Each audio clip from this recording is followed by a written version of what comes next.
Subscribe करें और bell दबाएं ताकि कोई खबर रह न जाए।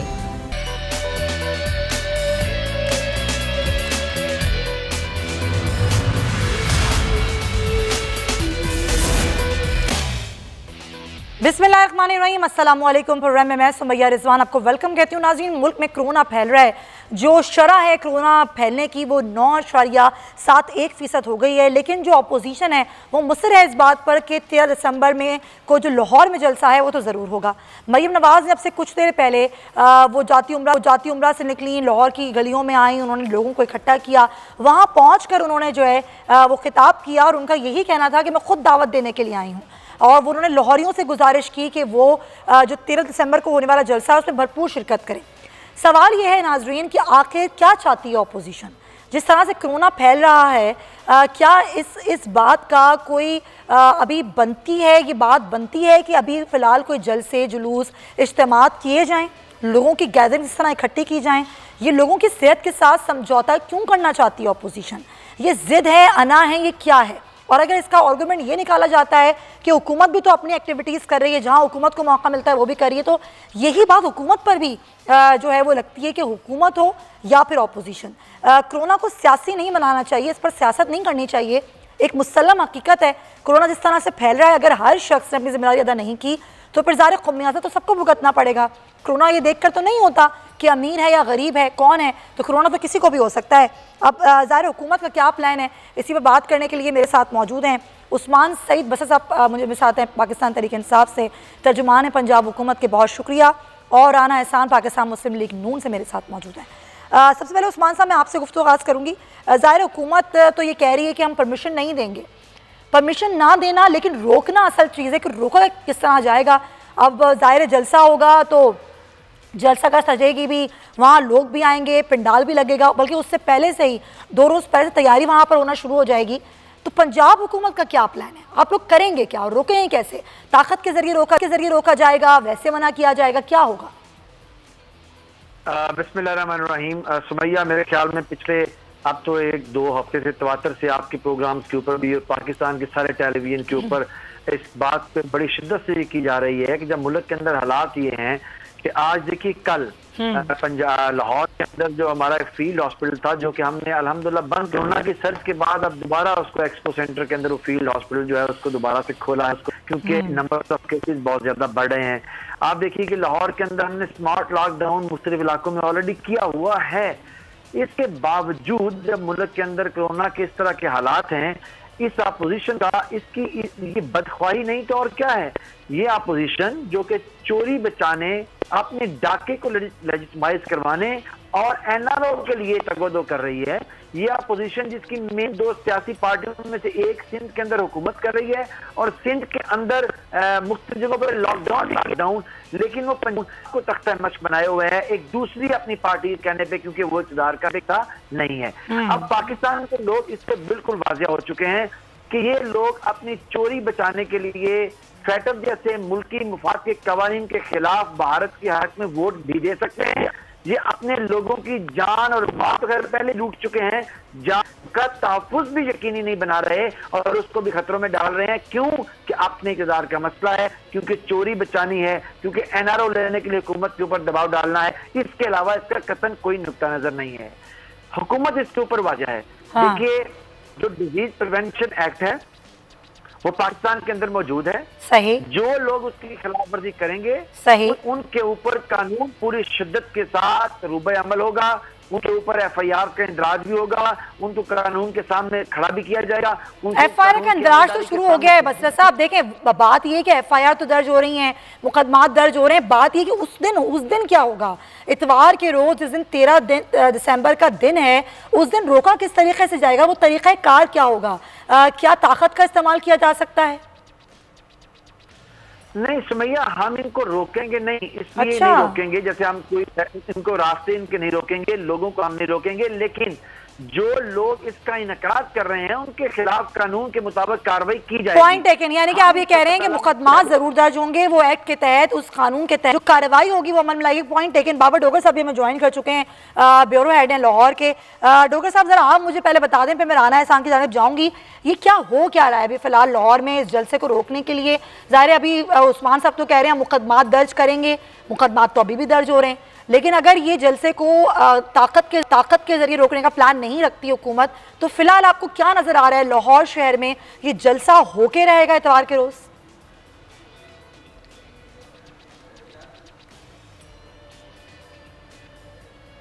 देखिए, ये पहली मरतबा है कि PMLN पिछले 20-25 साल में मैं देख रहा हूँ पहली मरतबा मीनारे पाकिस्तान में जलसा करने जा रही है। लेकिन इसमें जो सबसे अहम है, रैलियाँ स्टार्ट हो गई हैं। आज भी मरियम खुद रैली निकाल रही हैं, 9 तारीख को भी वो रैली करेंगी। PMLN के MNAs MPs जो हैं और मुख्तलिफ कॉन्स्टिट्यूंसीज में जाके वो भी लोगों को मोबिलाइज कर रहे हैं, मोटिवेट कर रहे हैं। सबसे अहम चीज़ ये है कि गवर्नमेंट की तरफ से कोई रुकावट नहीं है, लेकिन अनफॉर्चुनेटली PMLN, आज आप मरियम की रैली को देख लें, वहाँ पर कोई SOP फॉलो नहीं किया जा रहा।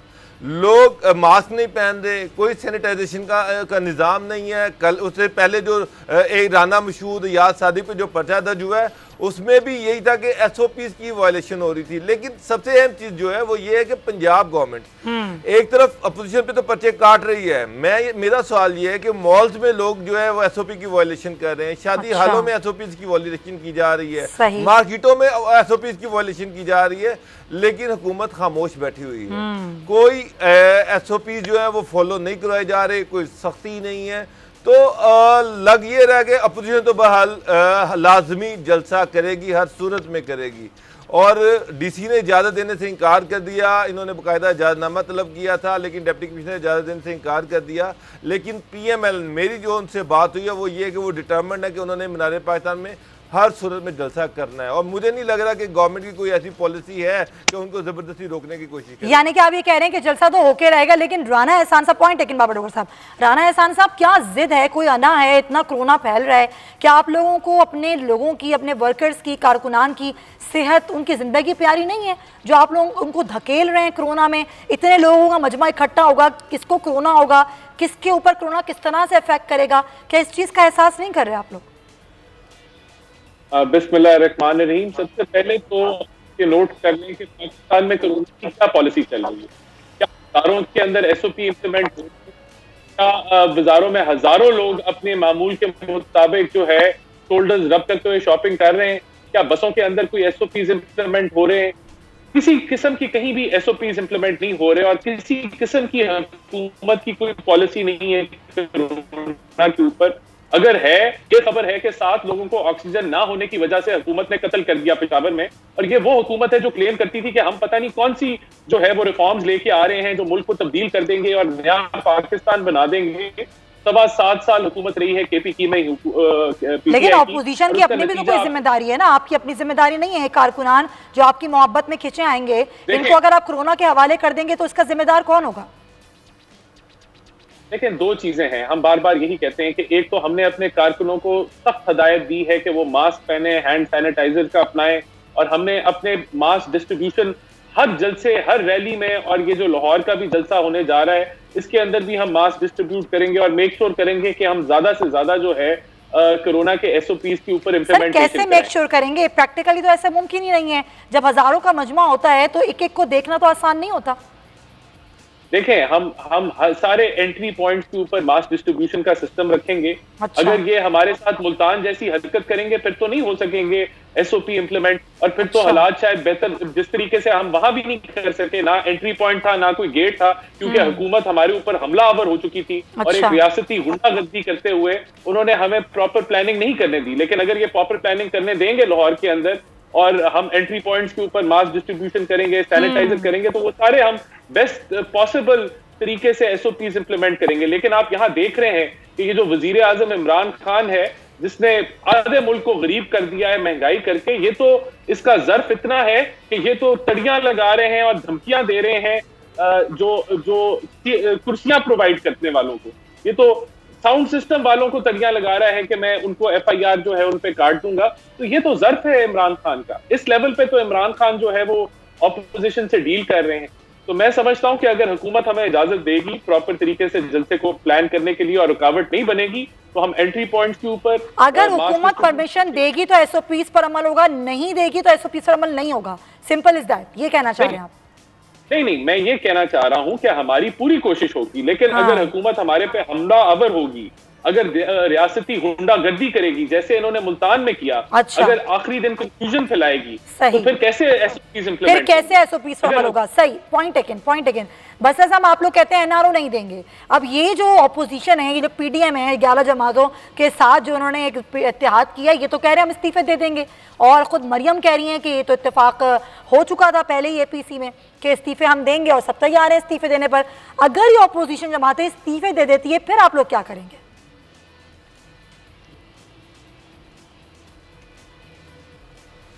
जी, मुझे आवाज नहीं आ रही बसरा साहब की। मेरी आवाज आ रही है? बिल्कुल अब आई, बिल्कुल आ रही है बसरा साहब, कैरी ऑन। अच्छा जी, तो भैया मैं ये आपकी खिदमत में अर्ज करूं कि देखिए इस बात के ऊपर ये जो सियासी एक ये नारा लगा रहे हैं हम इस्तीफे दे देंगे, और ये इसके ऊपर तो प्राइम मिनिस्टर हिमसेल्फ आके बिल्कुल क्लियरली बता चुके हैं कि आप इस्तीफे देंगे, हम वहां पे इलेक्शन करवा देंगे, आप आज दे दीजिए। अब कौन मना कर? पार्लियामान के तकद्दुस को तो आपने पामाल कर दिया हुआ है। पार्लियामान में तो आप लोग आते नहीं है। जितनी देर पार्लियामान में आए हैं उसका 95% टाइम आपने यहाँ तो प्रोडक्शन ऑर्डर की बहस पे गुजार दिया है या नैब पे तबर्रा करने पे गुजार दिया है। पार्लियामान के अंदर क्योंकि आवाम की फलाह और बहबूद का काम होता है, और वो तो आपका मर्जी और मंशा मंशूर नहीं है। आपका मर्जी और मंशा और मंशूर तो शुरू दिन से लूट मार है। अब हुकूमत में आप है नहीं है। आप देखिए कि अरबों रुपए की प्रॉपर्टीज इन लोगों के एमएनए एमपी से रिकवर कर रहे हैं। सरकारी जमीनों पे अरबों खरबों रुपए की प्रॉपर्टीज पे ये लोग काबज से। अब क्योंकि हुकूमत का हिस्सा नहीं है, आप कह रहे हैं भाई, आप तो कह रहे थे हम वोट की इज्जत करवाएंगे, हम वोट में निजाम को मुस्तहकम करेंगे, लेकिन आप तो अपोजिशन के अंदर 2 साल निकाल नहीं पाए क्योंकि आपको एनआरओ चाहिए। आपको इस्तीफे दे दे सारे के सारे, आज दे दें, फिर भी एनआरओ नहीं मिलेगा, हम वहां पे इलेक्शन करवाएंगे। प्राइम मिनिस्टर बड़े क्लियर हैं, और इंशाल्लाह मुझ समेत बहुत से किससे एनआरओ मांग रही है ऑपोजिशन? अब तो ये बहुत हो गई गर्दान एनआरओ की। किससे मांग रही है, कब मांग रही है? देखिए सुमैया, ये करते हैं टेलीविजन पे आके, ये हाथी के दांत हैं। ये खाने के और हैं और दिखाने के और हैं, और खाने से मेरी मुराद कमीशन है। ये जब अभी के जब हम गए हैं पाकिस्तान की कौमी सलामती का बिल्कुल मुतरादिफ बिल लेके हम वहां पे गए हैं, उनको मालूम था कि क्योंकि ये बड़ा अहम बिल है पाकिस्तान का, इन्होंने जो नैब कवानीन और लिस्ट में दी कि 34 कवानीन है नैब के 33 में तरमीम कर दीजिए। और एनआरओ किसको कहते हैं? आप इसमें एक शिक पढ़ लें कि इसमें इन्होंने लिखा हुआ था बड़ा वाजिया पीडीएम ने कि 1990 से बाद जो इनिशिएट किया गया है एहतसाब का प्रोसेस, उसको आप नलिफाई कर दें, उसको खत्म कर दें। और आप मुझे बताइए कि एनआरओ क्या होता है। फिर उसके अलावा ये एनआरओ ये कहते हैं कि हुकूमत हमारे साथ ये डील कर ले कि जो प्रोसिक्यूशन डिपार्टमेंट है, यानी कि हुकूमत के वकला जो इनके मामला में जाके पेश होते हैं, वो वहां पे तारीखें लिए जाएं, और तारीख पे तारीख लेके हमें सदखाने में डाल दे हमारे मामला। इसके ऊपर क्लियर हैं। पाकिस्तान के लोगों ने 2018 के अंदर एहतसाब के लिए तो केसेस चलते रहेंगे, केसेस ना बंद होंगे ना खत्म होंगे। हाँ, बेल हो जाए, वैसे जमानत हो जाए, वो एक अलग बात है। Point taken. डोगर साहब, जरा मुझे अंदर की खबर बताएं, ये 13 दिसंबर के बाद मुस्तकबिल क्या है इस पीडीएम का?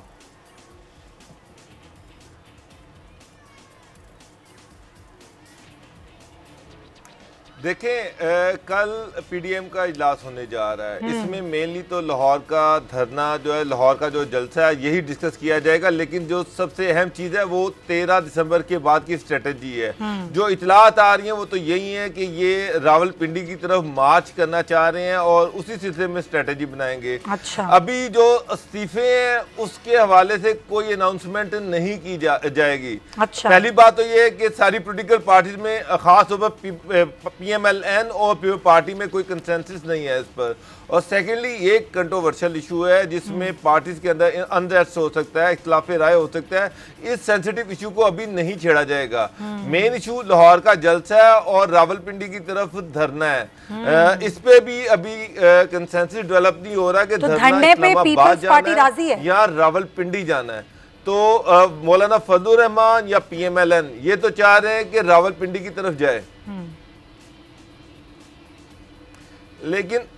लेकिन पार्टी जो है वो अभी तक इस पे आमादा नहीं है। तो ये चीजें कल देखे क्या इस पे कंसेंसस आता है, लेकिन मेनली दो चीजें ही हैं। इस्तीफों का इशू कल डिस्कशन नहीं होगा। बिल्कुल सही, इस्तीफों का आप कह रहे हैं कि इशू डिस्कस नहीं होगा, फिलहाल धरने की तरफ होगा। तो ये राना साहब, ये जो सिचुएशन है कि पीपल्स पार्टी ना इस्तीफों के मामलात पर ना धरनों के मामलात पर अभी एक पेज पर नहीं आई है। अगर पीपल्स पार्टी एक पेज पर नहीं आती है, बड़ी जमात है, तो आप अकेले यानी कि JUI के साथ मिलकर धरना या इस्तीफों का ऑप्शन कैसे इस्तेमाल करेंगे? फिर ये आगे मुस्तकबिल क्या होगा? देखें, सबसे पहले ये डिसीजन ले लेना कि पीपल्स पार्टी एक पेज पे नहीं आई, ये गलत बात है। अच्छा। पहला हमारा जो पेज था वो अब इंशाल्लाह 13 को इख्तिताम हो जाएगा। इस पेज के अंदर जलसे थे, वो एज पर स्केड्यूल हुए और तमाम PDM की जमातें एक पेज पे हैं।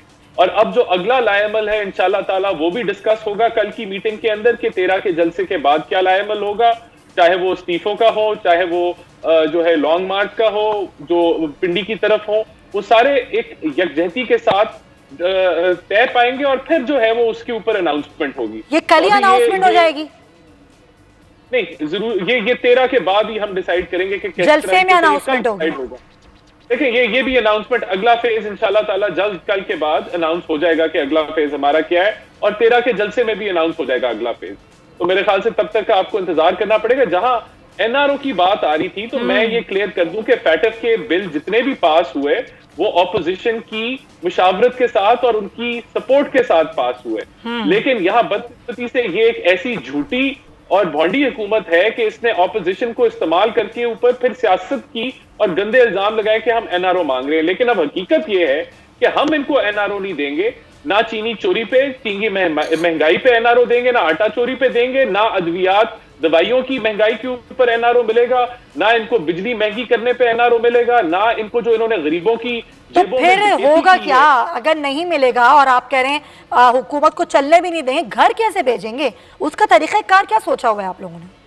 देखें, अभी तो पहले फेज के ऊपर इनके पांव जो है वो कांपना शुरू हो गए हैं और इनको थरथरली मच गई है। कि आपने देखा कि मुल्तान के अंदर किस तरीके से इन्होंने हुकूमती और रियासती गुंडागर्दी की और इनको मुंह की खानी पड़ी। अब ये ठंडे हो गए, अब ये खामोशी से बैठ गए और अब ये तड़ियों पे आ गए हैं कि हम कुर्सी वालों को पकड़ लेंगे, हम साउंड वालों को पकड़ लेंगे। अब इनका ये जो लेवल है ये इस तरफ आ चुका है। इंशाल्लाह ताला आप आगे देखेंगे बहुत सारी तरीकाकार है हुकूमत को भेजने के। इनके कोalition पार्टनर जो है इनके साथ नाला है, इनके पास कोई मेजोरिटी नहीं है नेशनल असेंबली में और प्रोविंशियल असेंबली में, तो वहां से जो है वो शिफ्ट। चलें, हुकूमत को तो आप कुछ नहीं समझते, लेकिन पंजाब के ताजरों को तो कोई ना कोई अहमियत आप देते होंगे। पंजाब के ताजर बड़े परेशान हैं राना साहब, वो कह रहे हैं कि आप लोग चाहते हैं कि मईशत तबाह हो जाए। इस तरह से जलसे आप करेंगे तो ज़ाहिर लॉकडाउन लगेगा तो लोगों का मुआशी नुकसान होगा, जो कारोबार बड़ी मुश्किल से चला है लोगों का वो फिर ठप हो जाएगा। तो जो ताजर हैं वो कह रहे हैं कि ये तो सरासर ज्यादती है, ये दुश्मनी है ताजरों के साथ। देखिए, सबसे पहली बात तो ये, अभी तक जितनी हमारी तहरीक चली है PDM की, एक गमला नहीं टूटा सवाए मुल्तान के अंदर, जहां हमारे लोगों की टांगे तोड़ने की कोशिशें की गई, लोगों के घरों से उनकी माओ को जो है वो घरों के तकद्दस को जो है वो पामाल किया गया। लोगों के घरों से जो है वो जहां वर्कर नहीं मिला उसके किसी के बाप को उठा लिया, किसी के भाई को उठा लिया। तो PDM ने तो कुछ नहीं किया, PDM ने कुछ नहीं किया और बड़े पुरसकून और पीसफुल प्रोटेस्ट किए। ये जो 13 लाहौर को संडे का दिन जी, संडे का दिन है, तो मेरा ख्याल से हम किसी भी किस्म की अभी तक रुकावट नहीं बने किसी नहीं, वो रुकावट आप समझे नहीं, वो कुछ और बात कह रहे हैं। वो कह रहे हैं जाहिर है आप जलसे करेंगे, हुकूमत आगे जाके लॉकडाउन लगा देगी, केसेस बढ़ेंगे तो उसमें नुकसान उनका होगा। खैर, पॉइंट है। हसन मुर्तज़ा साहब मेरे साथ मौजूद हैं, पाकिस्तान पीपल्स पार्टी से, उनका मौक़िफ़ लेते हैं। हसन साहब, पीपल्स पार्टी से मुशावरत की है, इस्तीफे देने का ऑप्शन इस्तेमाल किया जाएगा, तो पीपल्स पार्टी का क्या मौक़िफ़ है? धरना देने जाएगी अगर तमाम जमातें, तो फिर पीपल्स पार्टी का क्या है? पीपल्स पार्टी देगी धरने और इस्तीफे? देखें जी, हम तो इस्तीफा लेने जा रहे हैं, देने तो नहीं जा रहे हैं। अच्छा, हम तो इस्तीफा लेने जा रहे हैं, तो वो लेंगे कैसे? तो घर भेजने जा रहे हैं। हम इस्तीफे देने का मुतालबा तो मेरे ख्याल में ना अभी तक किसी ने किया है, ना हमने देने हैं। मरियम साहिबा कह रही हैं कि इस्तीफों से मुतालिक फैसला हो गया है, इस्तीफे हम दे देंगे। कोई बातचीत होती है तो उसके हम पाबंद हैं, जरूर देंगे, लेकिन अभी तो इस किस्म की कोई डिस्कशन ही नहीं है। आप हमारे से भी आगे चल रहे हैं। नहीं हसन साहब, मैं नहीं चल रही हूँ, मरियम साहिबा कह रही हैं कि अब इस्तीफों का मामला तय हो चुका है और ये जल्दी हम फैसला कर लेंगे। अगर आप लाइल में तो मुझे नहीं पता, लेकिन आप इस्तीफे लेंगे कैसे? वो जो आप वज़ीर-ए-आज़म से इस्तीफा मांग रहे हैं वो कैसे लेंगे, टेक्निकली कैसे लेंगे? देखिए जी, मरियम बीबी जो हैं वो अपनी पार्टी को लीड कर रही हैं, उनका ये ख्याल भी होगा, मौक़िफ़ भी होगा, मैं उससे इख्तलाफ भी नहीं करता। वो हमारे पीडीएम में साथ हैं, वो अपना मौक़िफ़ जब पीडीएम में बयान करेंगे तो उस पर जो मुतफिका लाएअमल होगा पीपल्स पार्टी उसकी पाबंद होगी। अगर इस्तीफे देने ही जरूरी हुए तो जरूर देगी पीपल्स पार्टी। अगर कल के इजलास में ऐसी कोई बात सामने आती है इस्तीफों के हवाले से, धरने के हवाले से, तो पीपल्स पार्टी का मौक़िफ़ क्या होगा?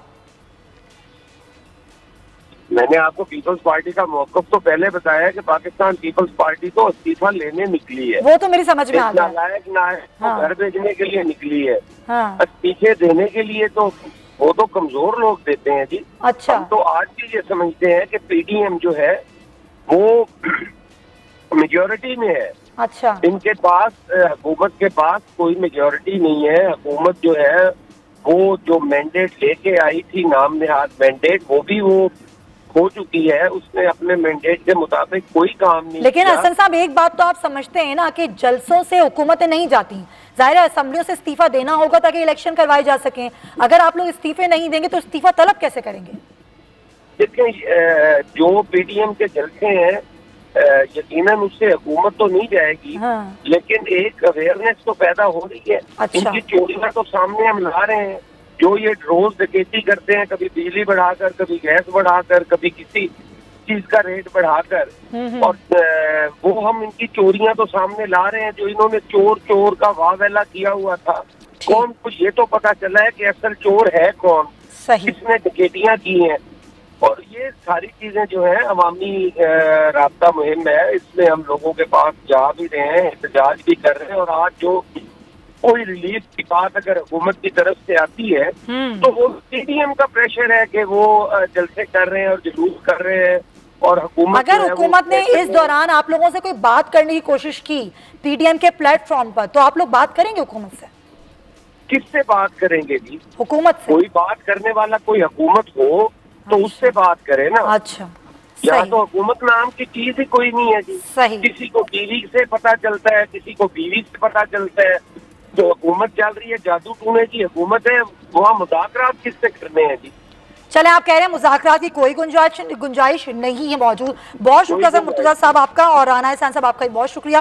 प्रोग्राम में नाज़रीन करेंगे बाबर डोगर साहब और उस्मान सईद बसर साहब हमारे साथ मौजूद हैं। Stay with us.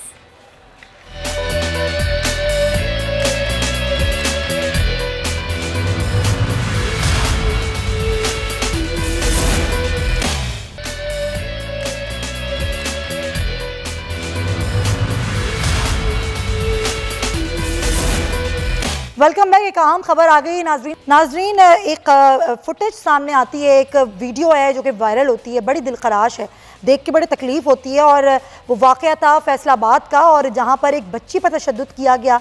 वो मुलाजमा थी एक घर में, और वो तशद्दुद गली में हुआ जिसमें ख़वातीन ने पहले उस बच्चे की पिटाई करी। फिर एक बच्चा था जिसमें बच्चे को भी देखा गया कि उसने भी जो है वो खूब मारा उस बच्ची को, और उसके बाद जो वो मर्द थे उस घर के, उन्होंने भी बच्ची के साथ काफ़ी जो है वो बदसलूकी की। फिर एक मुकदमा दर्ज होता है। ये जो वीडियो है वो आपके सामने है, ये वायरल हुई पहले सोशल मीडिया पर, फिर मीडिया पर आई। जिस तरीके से इस बच्ची को मारा जा रहा है, बस ना चला, पहले ख़वातीन ने मारा, पहले ख़वातीन ने तशद्दुद किया, और उसके बाद जब बस ना चला तो घर के मर्दों को बुला लिया गया। और जब ये वीडियो सामने आई तो लोगों का खून खौल उठा। अब पुलिस ने जो मुलजिमा की खाविन थे राना मुरीद, उनको गिरफ्तार किया, लेकिन 24 घंटे से कम के अरसे में भी उनको ज़मानत पर रिहा कर दिया गया। अब क्या सूरत हाल है इस केस की? कौन कौन गिरफ्तार अब तक हो चुका है? इस केस में आगे क्या पेशरफ्त हुई है? उवैस सत्तार से जानेंगे। उवैस, बदतरीन तशद्दुद इस मुलाजमा पर किया गया, गिरफ्तारी हुई, फिर ज़मानत हो गई, अभी कौन गिरफ्तार हुआ है इस खानदान से, और क्या सूरत हाल है अभी? जी बिल्कुल, परसों ये वीडियो सामने आई थी जिस पर मुलाजमा पर तशद्दुद होता भी देखा जा सकता है। इसके बाद पुलिस एक्शन में आई, आईजी पंजाब ने नोटिस लिया, वज़ीर आला पंजाब ने नोटिस लिया। पुलिस ने फौरी तौर पर कार्रवाई करते हुए जो राना मुनीर है, इस घर का मालिक है, उसे हिरासत में ले लिया। लेकिन हमने देखा कि कुछ ही देर बाद अगले दिन जब अदालत में पेश किया, अदालत ने जमानत दे दी। इसके इसके बाद सोशल मीडिया पर और बोल न्यूज ने भी इस बच्चे के हक में आवाज उठाई कि मुसलमान को गिरफ्तार नहीं किया जा रहा, बल्कि उल्टा हम देख सकते हैं कि प्रोटोकॉल में लेकर जाया जा रहा है। जाती गाड़ी में अदालत में थाने में पुलिस ने दोबारा एक्शन लिया और गुज़श्ता रात को वो जो राना मुनीर है उनकी जो अहलिया समीना उनको भी गिरफ्तार कर लिया। आज अदालत में पेश किया गया। चाइल्ड प्रोटेक्शन ब्यूरो के बच्ची में वो भी पेश हुए, उन्होंने इसके बाद अदालत ने मुल्ज़मा समीना है इसको तकरीबन 14 रोज के जुडिशियल रिमांड पर जेल भिजवा दिया है। सही। और उनको क्या है कि खातून को गिरफ्तार करके 14 रोज का जो है वो रिमांड दे दिया गया है अदालत की जानिब से। बहुत शुक्रिया उवैस सत्तार। उस्मान सईद बसरा साहब, पहली बात तो ये बच्ची है, ये तो सारा चाइल्ड लेबर में आता है मामला, ये तो क्राइम है खुद। फिर उस बच्ची को रखना और उसके बाद इस तरह का तशद्दुद करना, फिर ज़ाहिर हुकूमत पर दबाव भी आया जब ये जमानत हो गई। अब क्या कार्रवाई क्या करेगी खासतौर पे पंजाब हुकूमत, उसका क्या रोल होगा इस केस को लेकर? देखिए सुमैया, मैं समझता हूँ कि इस किस्म के वाक़यात जो हैं बड़े दिल खराश हैं। ख़ास तौर पे हमारे जो घरों में काम करने वाले बच्चे हैं, इनको कोई भी डोमेस्टिक प्रोटेक्शन एक्ट आज तक इनके लिए नहीं था।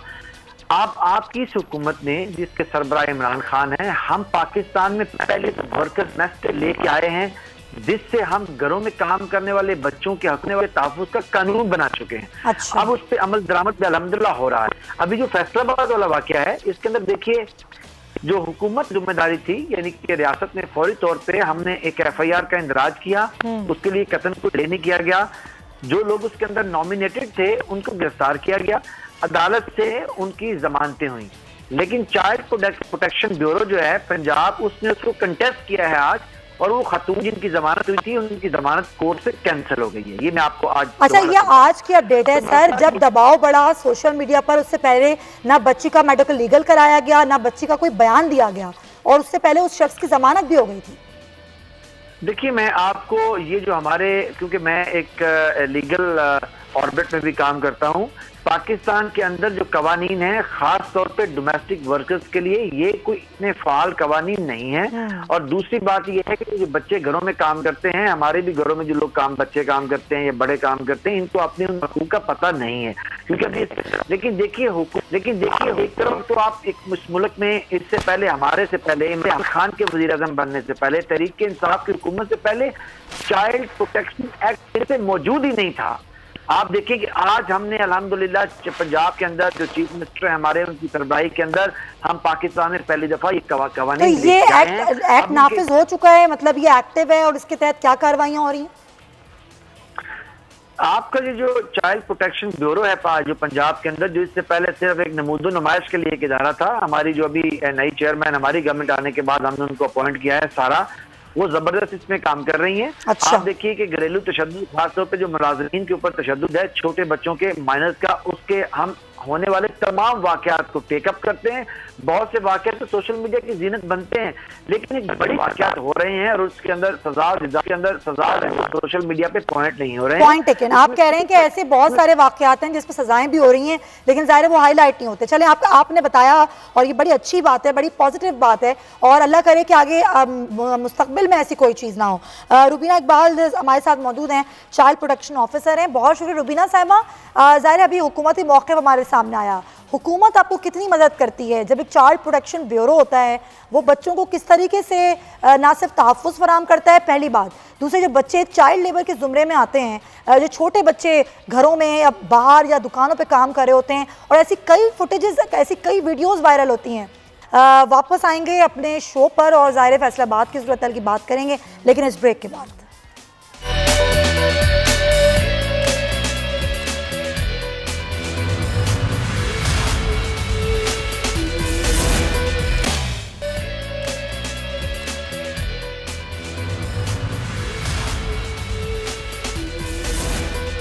वेलकम बैक जनाब। रुबीना इकबाल साहिबा हमारे साथ मौजूद है। रुबीना साहिबा, सवाल मेरा आपसे यही था कि चाइल्ड प्रोटेक्शन जो है वो किस तरीके से काम करता है, ख़ासतौर पर बच्चे जो कि चाइल्ड लेबर के ज़ुमरे में आते हैं और घरों में, दुकानों में, मुख्तलिफ जगहों पे बच्चे काम कर रहे होते हैं, तशद्दुद भी इनके साथ बहुत हो रहा होता है, और कहीं कुछ आता है सामने और बाकी चीज़ें पोशीदा रह जाती हैं। तो बच्चों से काम करवाने के लिए आप लोग किस तरह काम करते हैं और हुकूमत की सपोर्ट कितनी होती है आपको?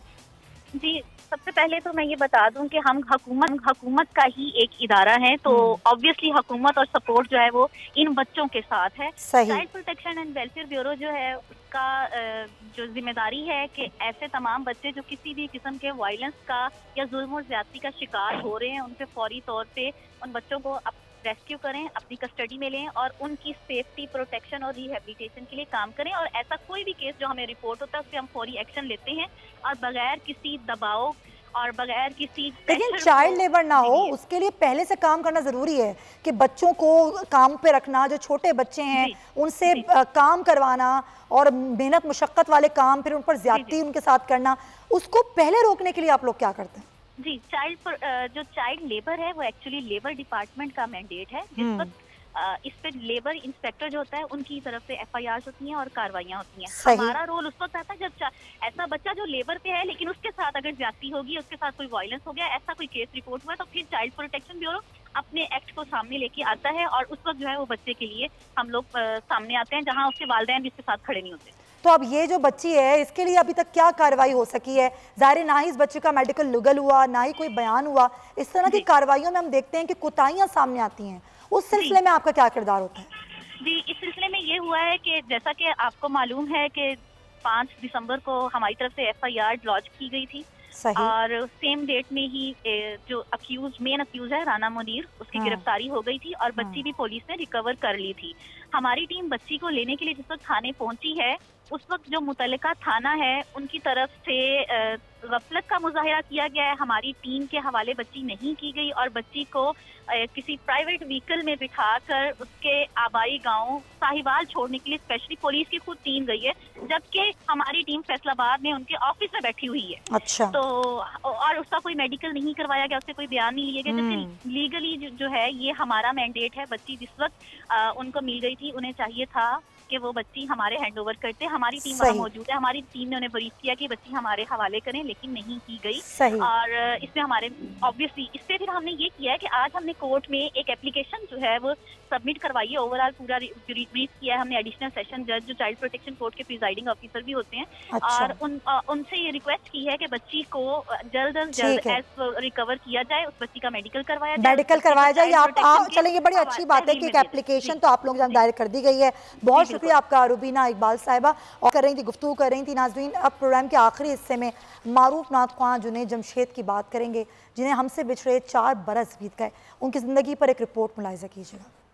जी हाँ नाज़रीन, और PIA का ये तैयारा जिसके बारे में अभी कुछ रोज़ पहले खबर आई कि ये तैयारा इस्तेमाल के काबिल ही नहीं था और ये बेकार तैयारे जो हैं इनको इस्तेमाल किया जाता रहा और कई जानें जो हैं इस हादसे में चली गई, जो कि बहुत अफसोस की बात है। इंतहाई खूबसूरत शख्सियत, ज़बरदस्त नात ख्वां जुनैद जमशेद बहुत सारे दिलों को अफसरदा करके चले गए। और ज़ाहिर है वो तो ठीक है कि मौत का एक वक्त मुअय्यन होता है, लेकिन ये सोचना होगा कि इस तरह की जो तैयारे होते हैं जिनको ग्राउंड कर देना चाहिए, जिन्हें इस्तेमाल में नहीं लेना चाहिए। अब तो सारी रिपोर्ट भी सामने आ गई है और इस तरह के हादसा हम देखते रहते हैं। तो अब इस पर भी ज़रा सा हुकूमत को देखने की ज़रूरत है। लेकिन जुनैद जमशेद भाई के लिए बहुत सारी दुआएं हैं कि अल्लाह ताला उनके दर्जात बुलंद करे। जैसी वो शख्सियत थी और जैसी उनकी शख्सियत थी, जितने वो मोहब्बत देने वाले थे और जितने शफीक थे, ऐसे लोग बहुत कम दुनिया में मिलते हैं। तो प्रोग्राम का नाज़रीन वक्त ख़त्म होता है। इंशाल्लाह आपसे कल मुलाकात होगी। अपना बहुत ख्याल रखिएगा। अल्लाह हाफ़िज़।